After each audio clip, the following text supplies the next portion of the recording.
everybody, welcome back. My name is Mandy. I am the Handmade Homeschooler, and if it is your first time here, welcome. I am a mom who homeschools her two kids while running a business out of her home. Now, if you haven't yet, make sure that you hit that subscribe button and give this video a thumbs up. Now, today's video is going to be all about a topic I get asked about quite a bit, and that is pulling your kids out of public school. Now, I did this with my oldest one, who is now in 7th grade. I pulled him out in the 3rd grade 4 years ago, so this is our 4th year homeschooling, and it has gone by so fast. But I pulled him out of school at the end of his 3rd grade year. Now, I get asked a lot about that process, what it was like, and really I think a lot of it was the social aspect of it. What friends and family members said, what the school said, did they give me a hard time, things like that. So this video is not going to be very long, but I do want to kind of go over a little bit of what that process looked like for our family. Every family is going to be different. Every experience is going to be different, but I can kind of give you a little bit of a glimpse as to what that was like for us. So we lived in Missouri at that time because that's where my husband was stationed, and we pulled him out at the end of his 3rd grade year. We knew right around Christmas time, I think, that we wanted to start looking into homeschool, and by spring, we were pretty dead set that this is what we really wanted to do. So I decided to look into how to pull my child out. So every state, first of all, this is really important, every state is different. What you need to do is go onto Homeschool Legal Defense Association, which is HSLDA.org. I'll throw that down in the description box for you. And look up your state and what they require. So some states might require more paperwork than others. For my state, all I had to do was submit a letter of intent, and I got a template off of, I want to believe, Confessions of a Homeschooler.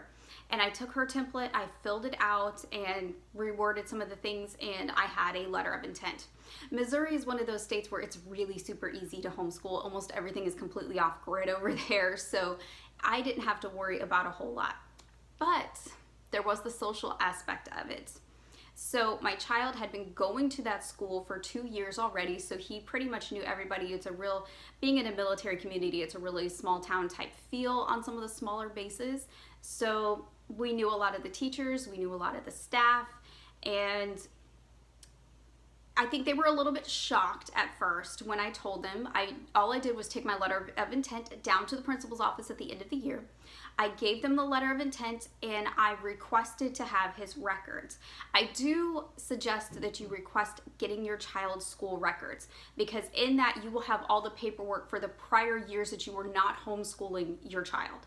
So if you need those for graduation purposes, especially if you're pulling them out of high school, I strongly suggest getting those papers, and you will be able to get them from the school. The school will have them. So because my son was in elementary school, it's probably not that big of a deal, but I did want to have them for whatever reason, just in case. And because I was new to this whole thing, I just felt better if I had the paperwork. So I took his records. It took, I think, maybe a business day to get from the school. And then I had to talk with his teacher. His teacher was a 20-year veteran teacher, and although she understood, you know, there was that, oh, I will miss them so much. And you will get questions as to why you're homeschooling. And depending on your family and the situation, of course, that answer is going to be different for everybody. So what I suggest, and this is what I did because I kind of get a little bit of social anxiety with things like this, I prepared a statement, and I kind of just had it ready in my head as to just a simple one sentence as to why we were homeschooling to tell the school. And the last day of school, I knew was going to be hard because Josh was going to tell all of his friends that he was going to be homeschooled and he wouldn't see them next year. And even though in the military community, people come and go a lot, especially on an Army base, even though we're Marine Corps, we were stationed on an Army base. And an Army base, they move around much more frequently than the Marine Corps does. There was still that kind of sadness from his friends that he wouldn't be going to school with them next year. So even though he was excited to be homeschooled, he did have to tell them that, and that was, you know, I suggest preparing your child the same way you prepare yourself to tell the teacher why you're homeschooling. Prepare your child some kind of really short, easy to remember answer as to why that they're going to be homeschooled and to why, to kind of help them and their friends and how they can keep in touch. So because again, we were on a military base, most of his friends actually lived in our neighborhood. We lived right across the street from the school.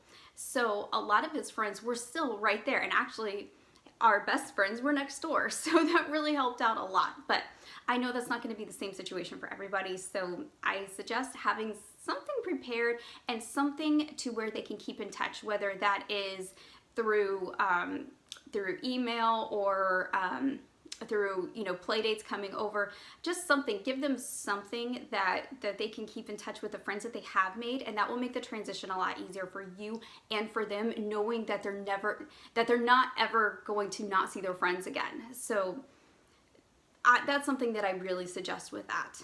Now, telling my friends and family was a totally different story, and that one was a little bit harder, even though I taught in schools, and even though I've had classes of 30 children or more at a time, there were a lot of people who actually knew me personally who gave me a lot of pushback at the beginning, and who said that there was no way I'd be able to homeschool my kids, or that I wasn't qualified, or people will say things in a way that they insinuate their true feelings, and sometimes that can really be hurtful.